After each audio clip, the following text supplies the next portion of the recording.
കാസർഗോഡ് സ്നേഹസദനിൽ നിന്നും കാണാതായ 2 കുട്ടികളെ മരിച്ച നിലയിൽ കണ്ടെത്തി. സമീപത്തെ ഉപേക്ഷിച്ച നിലയിലുള്ള കാറിനകത്താണ് മൃതദേഹം കണ്ടെത്തിയത്. സംഭവത്തിൽ പോലീസ് അന്വേഷണം ആരംഭിച്ചു. മൃതദേഹം വിദഗ്ധ പോസ്റ്റ്മോർട്ടത്തിനായി പരിയാരം മെഡിക്കൽ കോളേജിലേക്ക് കൊണ്ടുപോയി. കാഞ്ഞങ്ങാടിനടുത്ത് പടന്നക്കാട്ടെ സ്നേഹസദനിലെ കുട്ടികളെയാണ് കാറിനകത്ത് മരിച്ച നിലയിൽ കണ്ടെത്തിയത്.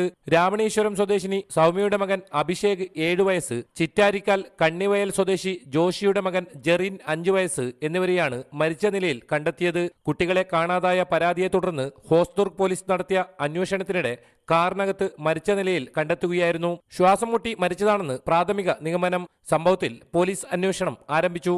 ബാക്കിയുള്ള കാര്യങ്ങൾ നാളെ ഇൻക്വസ്റ്റും അതുപോലെ പോസ്റ്റ്മോർട്ടം കഴിഞ്ഞാൽ മാത്രമേ പറയാൻ പറ്റുള്ളൂ. ഭർത്താവ് ഉപേക്ഷിച്ച അഭിഷേകിന്റെ അമ്മ രാമണേശ്വരം സ്വദേശിനി സൗമ്യ ആത്മഹത്യാ ശ്രമത്തിനിടെ ആശുപത്രിയിൽ തീവ്രപരിചരണ വിഭാഗത്തിൽ പ്രവേശിപ്പിച്ചിരുന്നു. തുടർന്നാണ് കുട്ടിയെ സ്നേഹസദനിൽ എത്തിച്ചത്. സംഭവത്തിൽ സമഗ്ര അന്വേഷണം വേണമെന്ന് നഗരസഭാ ചെയർമാൻ വി രമേശൻ പറഞ്ഞു. പോലീസ് ശക്തമായ ഒരു അന്വേഷണം നടത്തട്ടെ. അന്വേഷണം നടത്തിയിട്ട് ദുരൂഹതയുണ്ടെങ്കിൽ അത് നീക്കി തരണം. പരിയാരം മെഡിക്കൽ കോളേജിലെ വിദഗ്ധ പോസ്റ്റ്മോർട്ടത്തിന് ശേഷം റിപ്പോർട്ട് ലഭിച്ചാൽ മാത്രമേ മരണത്തിലെ യഥാർത്ഥ കാരണം വ്യക്തമാകൂ. KV Baiju, reporter, Kasaragod.